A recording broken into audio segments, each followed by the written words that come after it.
Kita kembali ketemu di podcast dari Crop Life Indonesia yang pada sore hari ini membicarakan tentang 5 Golden Rules, 5 aturan emas penggunaan pestisida. Nah, bersama saya masih ada Profesor Nanik, jauh banget datangnya dari Lampung, enggak sih ya, nggak jauh ya. Nggak Lampung jauh. tuh deket banget sebetulnya ya. Yang hari ini hadir bersama kita sudah hampir 1 jam ngobrol, tapi ternyata pesertanya masih banyak terus nih yang dengerin kita ngobrol. Profesor Nani luar biasa. Sebetulnya saya akan bertanya tentang APD nih, tapi produser kita sudah menyediakan atau memilihkan 5 pertanyaan. Saya akan baca 2 pertanyaan dulu, kita ngobrol APD dan kita bahas pertanyaan yang lain. Nah, ini pertanyaan 1 datang dari Nita ya, yang Nita dan Nori. Ini saya gabung saja pertanyaannya karena berkaitan, dan pertanyaannya adalah apakah dampak atau efek jangka panjang terhadap penggunaan pestisida pada tanaman atau buah. Kemudian apakah ada sistem yang bisa mengontrol pemberian pestisida agar tidak berlebihan? Oke, ini ya pertanyaan yang pertama dulu, apakah ada dampak jangka panjang dari penggunaan pestisida terhadap tanamannya sendiri, begitu ya? Terhadap tanaman atau buah itu sendiri. Tanaman atau buah ya. Saya kira secara umum saya harus mengatakan bahwa kalau ini adalah racun, begitu ya, maka tentunya akan ada dampaknya, begitu ya. Nah, hanya dampaknya besar atau kecil tergantung tadi saya katakan bagaimana. Nah, contohnya umpamanya begini, kalau dampak jangka panjang penggunaan pestisida, kalau dia jatuh ke tanah umpamanya, maka pestisida itu mempunyai apa yang disebut sebagai half life ya, atau DT, kalau bahasa ilmiah itu DT50 gitu. Jadi waktu yang diperlukan bagi pestisida untuk terdegradasi menjadi bahan-bahan yang tidak berbahaya di lingkungan. Nah, itu namanya half life. Nah, semakin tinggi berarti semakin lama dia ada di situ. Nah, jadi kalau kita memakai kalau kita panjang begitu memakai, maka itu juga akan terpengaruh gitu ya. Jadi banyaknya pestisida yang ada di situ itu akan terpengaruh. Kemudian tadi pengaruh terhadap OPT-nya. Nah, bagaimana pengaruh terhadap tanamannya? Nah, biasanya kalau kita pakai pestisida yang sama terus lama, itu OPT yang ada juga akan sama terus. Begitu. Nah, jadi kalau OPT-nya sama terus, bisa dibayangkan bahwa lama-lama OPT ini juga akan semakin bisa resisten dan bisa mempengaruhi produktivitas dari tanaman budidaya kita, efek tidak langsungnya gitu. Kalau efek langsungnya, kalau insektisida umpamanya, barangkali tidak akan ada pengaruhnya kepada tanaman-tanaman, karena itu 2 makhluk yang sistemnya berbeda banget antara tanaman dengan insek umpamanya. Tapi kalau herbisida, nah kita pakai terus, kemungkinan umpamanya ada beberapa laporan, walaupun ini masih perlu dikonfirmasi, kalau sawit itu pakai pestisida yang sama terus gitu bisa mendorong partenokarpi. Partenokarpi itu jadi tidak ada buahnya lah, buah kosong seperti itu. Nah, oleh karena itu memang salah satu rule yang lain memang itu adalah kalau kita pakai pestisida nggak boleh sama sampai lama banget, istilah dirotasi, ganti-ganti. Nah, kira-kira seperti itu, sehingga tidak terjadi atau meminimalkan efek-efek yang tadi, efek negatif yang tadi kita khawatirkan, efek di tanah, efek terhadap OPT-nya, efek terhadap tanaman budidaya kita. Jadi kita rotasi, kita ganti-ganti. Kira-kira seperti itu jawabannya. Yang kedua sistem yang bisa meminimalkan. Nah, sebetulnya kan aturan-aturan ini kita buat untuk ini persis ya, meminimalkan agar kita tidak memakai ini berlebihan. Nah, begini, kadang-kadang kita ini memikirkan begini, ini dilabel 2 liter per hektar. Sudahlah, biar cespleng, saya tambah aja 3 liter. Nah, itu salah banget. Itu seperti kita minum obat, ya kan? Aturannya sehari sekali, biar cepat sembuh kita minum 2 atau 3 pil, bukan sembuh kita sakit. Tambah sakit. Keracunan, betul. Jadi sama, pestisida seperti itu. Jadi kalau pengen sistem yang agar tidak berlebihan, ya baca label, ikuti label. Sudah, insya Allah itu ya. Label itu dibuat tidak tidak ujuk-ujuk, itu ada penelitiannya. Jadi itu harus diteliti, kemudian nanti ada data dari peneliti dikirim ke Komisi Pestisida untuk Indonesia ya. Kemudian kita teliti, kemudian oke, kita berikan izin labelnya sekian sampai sekian. Ya udah, ikuti aja, jangan dilebihkan, jangan dikurangi, kira-kira seperti itu. Ya. Oke, mudah-mudahan Nori dan Nita bisa terjawab. 3 pertanyaan lainnya nanti kita bacakan kemudian. Sekarang nih kita akan bicara soal APD nih, Profesor Nani. Tadi juga saya dikasih bisikan nanti ada beberapa contoh yang bisa diperlihatkan kepada kita. Ya. Nah, tadi sudah dikatakan bahwa APD ini sangat penting untuk digunakan oleh petani selama proses aplikasi. Nah, tapi biasanya suka ada yang bandel, saya dengar ya Profesor Nani ya bilang dari zaman masih kecil atau dari zaman masih muda saya udah pakai pestisida Bu gitu. Jadi kebal seperti itu ya. Nah, mungkin dari berbagai kalangan begitu perlu untuk membantu para sahabat petani ini untuk lebih memahami mengapa kita harus pakai APD gitu ya.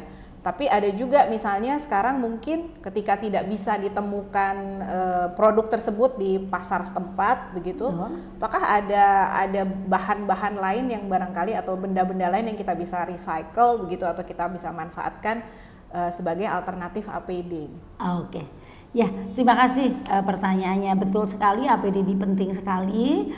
Oleh karena itu sebetulnya tadi saya ambil poin penting bahwa satu memang edukasi, yang kedua akses terhadap APD itu untuk petani, terutama petani kecil ya. Kalau perusahaan besar yang kebunnya 60.000 hektar ya sudah itu harus pakai dan harus premium quality gitu untuk pekerjanya ya. Tetapi petani kecil itu harus punya akses yang mudah. Nah, saya sudah diberikan ini oleh CropLife beberapa contoh dan nanti mungkin juga kita bisa lihat kira-kira kalau seperti ini nggak ada mau apa gitu ya. Nah, ini yang pertama tadi kita bicara masker. Nah ini masker. Nah ini masker yang biasanya kita pakai untuk COVID ya. Nah sekarang ini bagus banget dan alhamdulillah sekarang masker sudah murah harganya gitu. Jadi ini bisa dipakai, Pak petani bisa beli dan alhamdulillah ini sekarang juga kayaknya di mana-mana nih ada salah satu berkah COVID barangkali ya masker di mana-mana. Nah, tapi kalau memang tidak ada, beberapa petani memakai penutup dari kain. Nah itu sepertilah masker kain lah barangkali ya. Dan itu saya lihat, kalau pekerja saya biasanya mesti, aduh kalau nggak mau pakai itu udahlah pakai kain begitu ya. Jadi kain kemudian diikat di sini, gitu ya, gitu ya. Itu masker yang pertama. Kemudian yang kedua tadi face shield. Nah sekarang dulu kayaknya susah banget ya face shield ini. Sekarang ada face shield ini. Sejak zaman COVID ini nih face shield tinggal kita pakai begini saja sudah ini sudah cukup bagus melindungi walaupun sampingnya masih agak buka ya.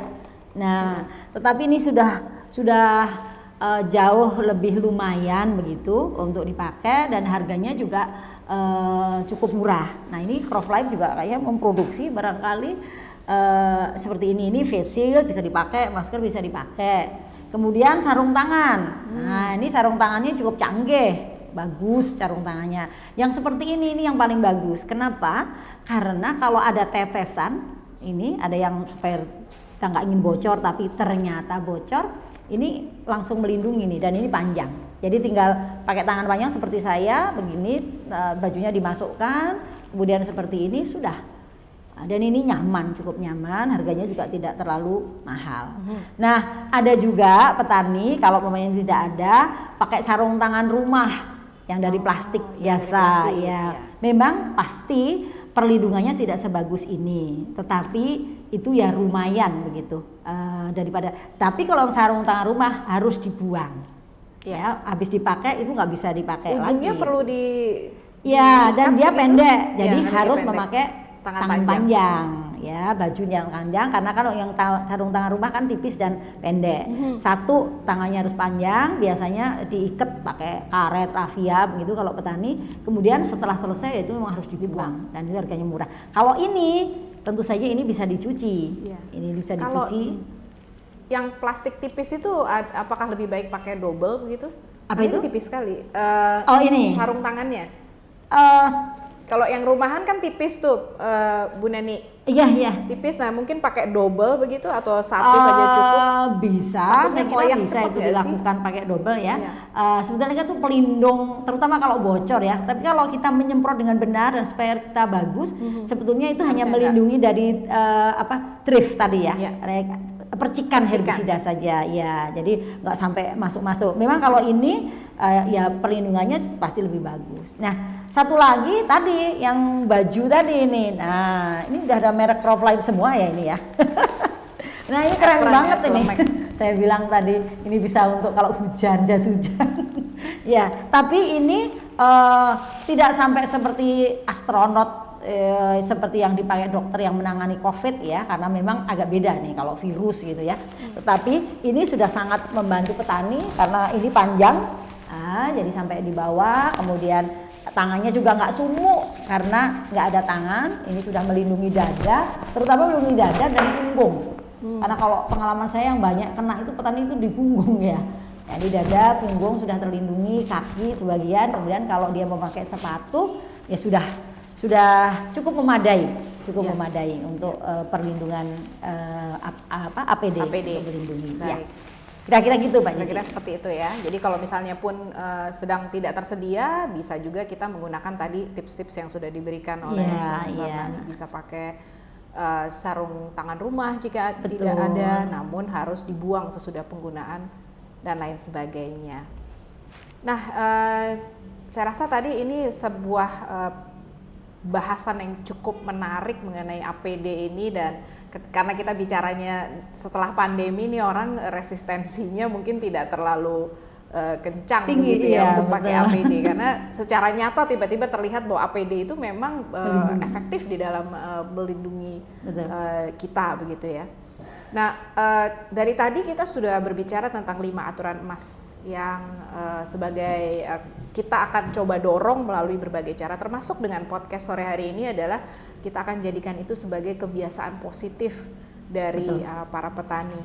Nah, apakah Profesor Nani bisa melihat kalau para petani ini tentunya melakukan atau menerapkan 5 aturan emas tadi, apakah itu akan membuat para petani kita mampu menjadi lebih produktif, meningkatkan produktivitasnya karena tadi OPT-nya apa, diberikan pestisida apa, tepat guna sehingga OPT-nya bisa hilang begitu. Apakah itu juga akan membuat petani kita menjadi lebih maju? Dan sebenarnya harapannya tuh kita ingin sekali deh sekarang makin banyak orang muda yang mau kembali menjadi petani, karena menjadi petani itu keren gitu. Ya, Mbak, terima kasih Mbak Cici. Ya, jadi kalau saya kuliah itu biasanya salah satunya closingnya adalah mengatakan jangan takut jadi petani, begitu ya. Kenapa? Karena teknologi informasi, teknologi yang baru, yang lebih aman, yang lebih ramah itu tersedia, gitu ya. Tinggal mau mencari informasi dan mau melaksanakan, sudah ada teknologinya. Sehingga kemudian teknologi yang lain, umpamanya teknologi pemasaran digital sudah ada, dan saya kenal beberapa petani milenial yang sukses. Sukses dalam arti uangnya juga banyak. Begitu ya, kalau anak muda kan gajinya besar begitu. Ya, walaupun tentu ya perlu kerja keras. Petani itu memerlukan kerja keras. Saya kira semua orang ingin sukses harus kerja keras. Dan ketika anak-anak muda ini bekerja keras dan juga bekerja cerdas, nah sehingga petani ini merupakan profesi, salah satu profesi yang tidak kalah dengan profesi yang lain begitu. Saya bawakan namanya contoh-contoh bagaimana petani milenial yang memasarkan produknya dengan direct market, yang dengan e-market, bukan hanya direct market dan lain sebagainya. Nah, jadi betul dengan tersedianya teknologi yang baru, yang kemudian ada komunikasi yang bagus. Sekarang komunikasi dan jaringan, jangan lupa. Sekarang jaringan networking ini kan dimudahkan dengan salah satu dengan media sosial, tapi juga web dan lain sebagainya kan itu sekarang memudahkan kita. Dan sekarang juga kalau seingat saya kalau ke desa-desa internet sekarang juga sudah masuk ya, walaupun mungkin belum 100%. Jadi bertani menjadi sesuatu yang tidak hanya diasosiasikan dengan ke lahan, mencangkul, berpeluh gitu ya, karena teknologinya sudah banyak. Nah, kalau hubungannya dengan golden rules gimana? tadi sudah betul sekali Mbak Cici mengatakan bahwa melakukan golden rules ini fokus utamanya memang keselamatan. Ya, keselamatan terutama si penyemprot atau petaninya. Nah, petani ini kan juga anak-anak muda kan nggak mau memasuki profesi yang berbahaya, ya, sehingga ini sudah inline lah dengan keinginan anak muda untuk kalau bisa ya jangan berbahaya, jangan sakit seperti itu. Nah, kemudian yang kedua betul sekali dengan menerapkan, dengan membaca label, mematuhi label, kita juga insya Allah akan efisien dalam menangani OPT. Nah, kalau OPT-nya efisien, karena OPT itu selalu ada. OPT itu hampir tidak pernah namanya bercocok tanam atau berbudidaya terus OPT-nya hilang semua, itu kayaknya nggak pernah terjadi. Setia selalu mendampingi. ada, tinggal banyak atau sedikit. Ya, jadi dengan demikian kalau efektif menangani OPT-nya, kita harapkan juga produksi tadi, produktivitasnya juga akan tidak kehilangan produksi lah ya, produksinya bisa dipertahankan dengan baik. Saya kira gitu pendapat saya ya mengenai ini.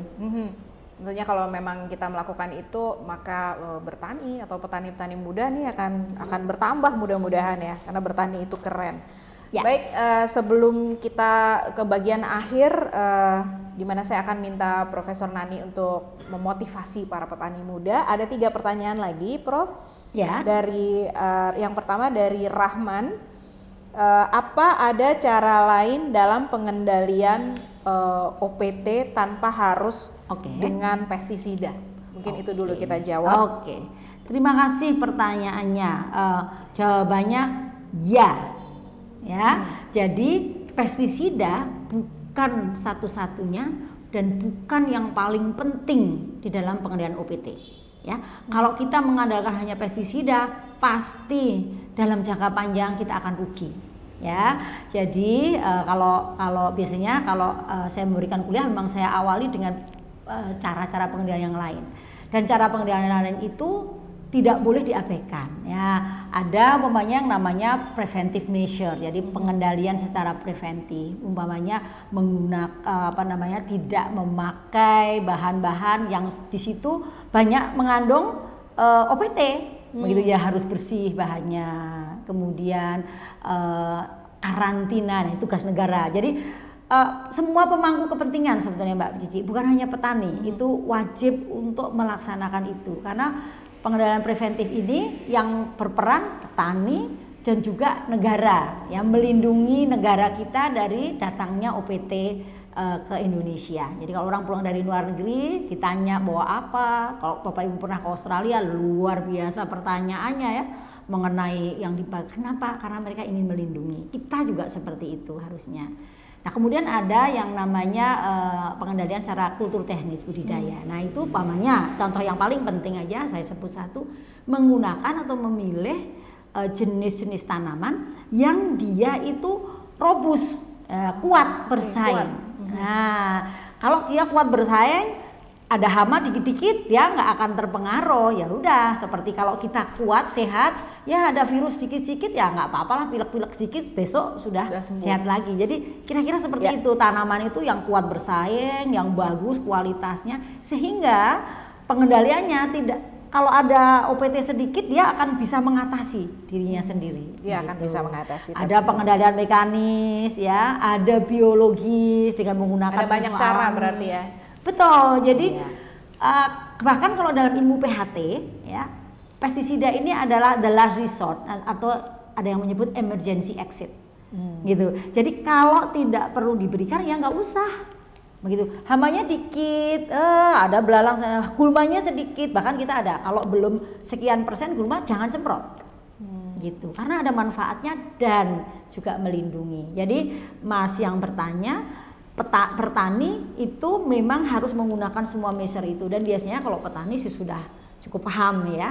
Nah, baru kalau ada ujuk-ujuk ada serangan belalang yang luar biasa, udah nggak bisa diapa-apakan lagi begitu. Nah, tentu saja pestisida ini diperlukan sebagai sebuah salah satu saja alternatif, bukan utama dan bahkan pasti bukan the only one. Ya kira-kira seperti itu. Iya, di dalam PHT. Baik, ini ada pertanyaan yang cukup menarik dari dua Iya. orang, dari Wida dan dari Arsa. Wida bertanya, apakah waktu penyemprotan memengaruhi efektivitas pestisida? Sebaiknya pagi atau sore hari? Oke. Kemudian Arsa bertanya, apakah penggunaan pestisida terus-menerus dapat merusak struktur tanah? Oke. Monggo. Oke, Prof. ya Nani. ada dua pertanyaan. Yang pertama, waktu penyemprotan. Jadi pagi atau sore. Nah, umumnya kita semprot itu pagi. Nah, kenapa? Salah satu pertimbangannya adalah kalau kita sering ke lapang, satu kalau pagi itu anginnya biasanya lebih lembut ditimbang sore. Sore itu anginnya lebih kenceng. Nah, kenapa angin penting kita perhatikan tadi saya sudah mengatakan karena butiran pestisida kan itu akan kemana-mana, anginnya tambah kenceng, tambah gak karu-karuan. Nah, jadi efektivitas, kembali lagi, efektivitas dan safety. Jadi biasanya pagi. Yang kedua, pagi. Nah, ini musim hujan nih, lebih sering hujan pagi atau sore? Sore. Nah, jadi dan kalau kita menyemprot pestisida terus hujan deras, apalagi herbisida, bubarlah pestisida kita. Sia-sia. Semua kena air, akhirnya kita menyemprot tapi tidak ada hasil. Nah, itu ya secara umum itu pagi atau sore. Tapi nanti kalau kita bicara yang sangat spesifik, umpamanya saya tahu teman-teman dari Hama nih, semut atau belang ada yang harus diaplikasikannya malam. Nah, jadi itu spesifik banget. Karena dia munculnya malam-malam. Ya, malam-malam aplikasi pestisida, tetapi itu spesifik. Tapi secara umum kita aplikasi pagi. Nah, gitu ya. Kemudian bagaimana kalau terus-menerus apakah bisa merusak struktur tanah? Nah, struktur itu komposisi ya, komposisi tanah. Nah, umumnya kalau tanah itu yang akan lebih cepat terpengaruh oleh adanya pestisida itu bukan struktur tapi kimia. Jadi flora dan fauna. Sebenarnya yang paling kita khawatirkan gini, kalau kita semprot pestisida dan itu lama dan kemudian banyak jatuh ke tanah, maka yang kita khawatirkan yang pertama adalah dia akan mempengaruhi flora dan fauna, makhluk hidup yang ada di situ. Karena ingat pestisida itu racun. Gitu ya. Jadi mungkin cacing tanahnya begitu ya, mungkin apalagi yang di situ ada nematoda, ada cacing, ada bakteri ada bakteri bagus, ada bakteri buruk gitu ya. Jadi kita khawatirkan itu. Nah, tapi kalau struktur itu begini, ada yang mengatakan bahwa mungkin saja kalau pestisida itu kalau diaplikasikan terus tanahnya jadi padat begitu ya.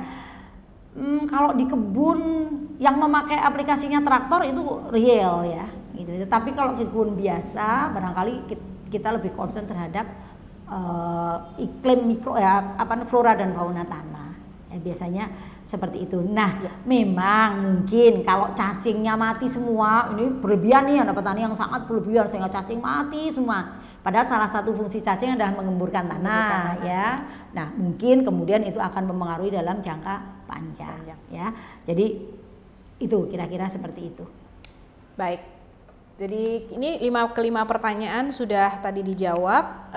Nanti akan dihubungi nih 5 orang ini untuk mendapatkan hadiah, detil hadiahnya nanti di itu ya belakang. Jadi yang jawab pertanyaan nggak dapat hadiah Mbak Cici ya? Itu masalahnya saya sama Profesor Nani nggak boleh ikutan. Ya, oke. Sekarang kita bisa ucapkan selamat nih ya, ada 5 orang tersebut, masing-masing akan mendapatkan pulsa sebesar 100.000 dan bagi sahabat Crop Life yang terpilih silahkan menuliskan nama, usia, asal daerah, nomor HP dan petani apa ya yang nanti akan direspons oleh admin dari Crop Life ya via direct message ke akun @croplifeindonesia. Nah, nanti yang akan beruntung orang-orang yang sudah menulis pesan tersebut yang tadi sudah terpilih akan kembali dihubungi melalui direct message resmi dari Crop Life Indonesia. Nanti kita cek dan cross check lagi ya apakah memang yang menghubungi tersebut adalah kelima orang pemenang yang pada sore hari ini mendapatkan pulsa sebesar 100.000 rupiah. Nah, sebelum saya menutup acara ini, walaupun masih pengen ngobrol begitu, sebagai penutup ingin minta pesan dari Profesor Nani untuk petani Indonesia, terutama untuk memotivasi para petani muda ini. Kita katanya kan negara agraris, seberapa agrariskah kamu gitu ya, dan gimana caranya bisa menjadi petani yang keren? Silakan, Prof. Ya, terima kasih, Mbak. Saya kira memang semua pemangku kepentingan bidang pertanian itu harus concern dengan alih generasi ya. Karena tentu saja petani-petani yang sudah sepuh itu akan tidak ada lagi begitu, dan harus ada orang yang meneruskan ya. Kalau tidak, saya sangat khawatir ya, karena pertanian ini adalah penyedia makanan. Dan itu tidak bisa digantikan dengan yang lain begitu ya. Menyediakan makanan itu prosesnya fotosintesis, dan itu yang bisa melakukan hanya tumbuhan begitu, nggak ada lain, sehingga harus lumintu, harus ada sustain begitu. Nah, tentu saja kita berharap pada anak-anak muda, apalagi yang sudah belajar pertanian atau yang punya kaitan itu, untuk bisa menjadi petani. Ya, saya sebut sebagai petani milenial. Dan saya kira saya tadi sudah mengatakan bahwa dengan inovasi, dengan kecerdasan, saya sudah melihat beberapa petani milenial yang sangat sukses ya. Karena biasanya anak-anak akan bertanya, kalau jadi petani hidup miskin ya nggak mau. Saya kira saya bisa memaklumi begitu ya. Kalau orang tua seperti saya udah jangan mikirin uang loh. Tapi kalau masih muda kan itu perlu begitu ya, sebagai sebuah profesi. Dan saya melihat beberapa petani muda yang cukup inovatif, maka belajar dari mereka. Satu, kita open mind, belajar dari mereka, dan yang penting lagi kita yakin bahwa ternyata bisa loh menjadi petani dan sukses gitu.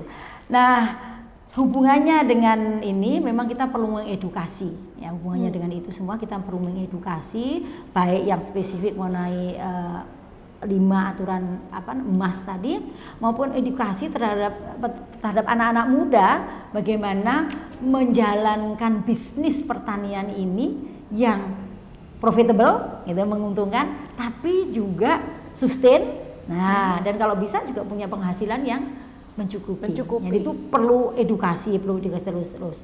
Kemudian teman-teman kalau ada teman-teman dari formulator, dari perusahaan, memang kita perlu terus mengembangkan teknologi ya, teknologi apa saja, terutama teknologi aplikasi, sehingga aplikasi pestisida ini menjadi lebih mudah satu, dan yang kedua lebih aman. Dan saya kira saya tahu beberapa perusahaan yang sedang terus trial gitu mengembangkan teknologi ini, sehingga memudahkan para petani dan petani milenial tadi ya. Kan pengennya kalau bisa ya pertaniannya nggak serepot dulu begitu. Nah, kemudian yang terakhir adalah kemudahan akses informasi.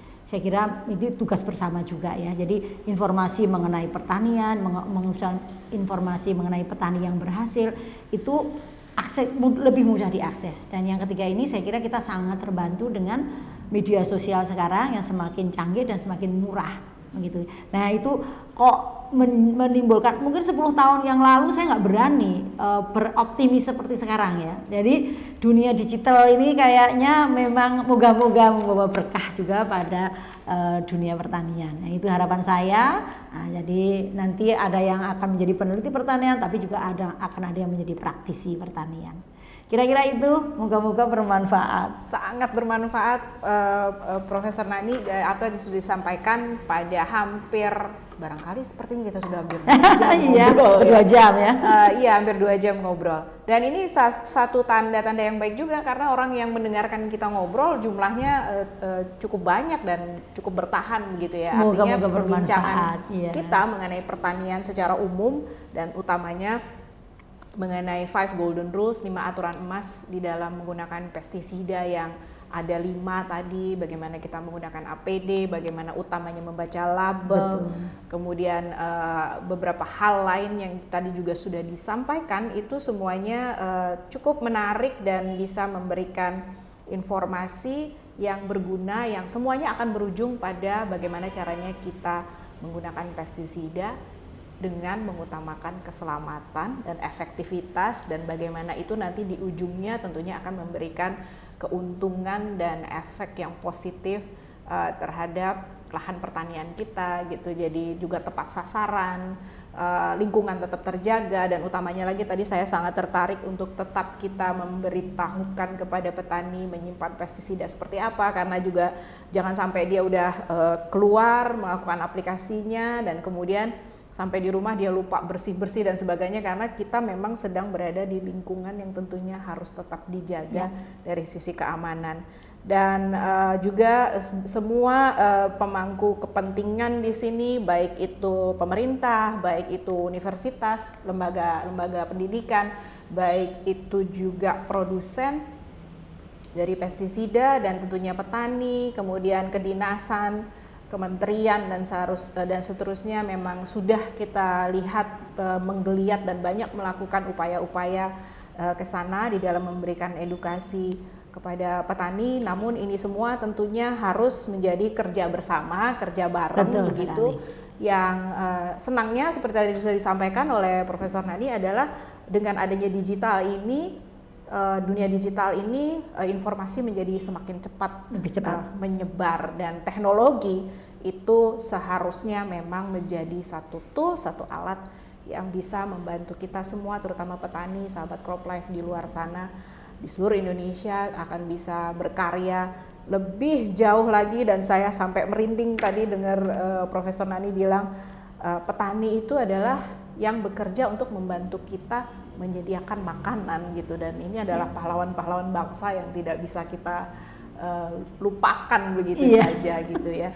Kalau nggak ada mereka, kita nggak ada makanan begitu. Jadi seberapa agrariskah kamu, itu mungkin kita perlu tanya ya. Betul. di perbincangan kita selanjutnya. Oh ya, betul. Saya juga ingin mengingatkan, kalau punya usul pengen ada topik apa lagi ya, barangkali ke depannya kita akan buat lagi podcast serupa. Silakan juga drop saja, tinggalkan pesan, DM boleh di DM di Instagram, dan tentunya nanti kita akan bahas dan kita akan coba jadwalkan kembali untuk membahas hal-hal yang menarik. Nah, kita ingin ucapkan terima kasih kepada Profesor Nani. Sama-sama. Semoga kedepannya kita bisa bertemu lagi, dan kita harus pamit. Sudah sore menjelang maghrib. Saya Cici Budiman pamit dulu kepada sahabat crop life semua yang ada di seluruh Indonesia. Profesor Nani, terima kasih. Sama-sama. Hari terima ini kasih kita kenyang mendapatkan informasi yang bermanfaat. Sampai bertemu di podcast Crop Life Indonesia berikutnya.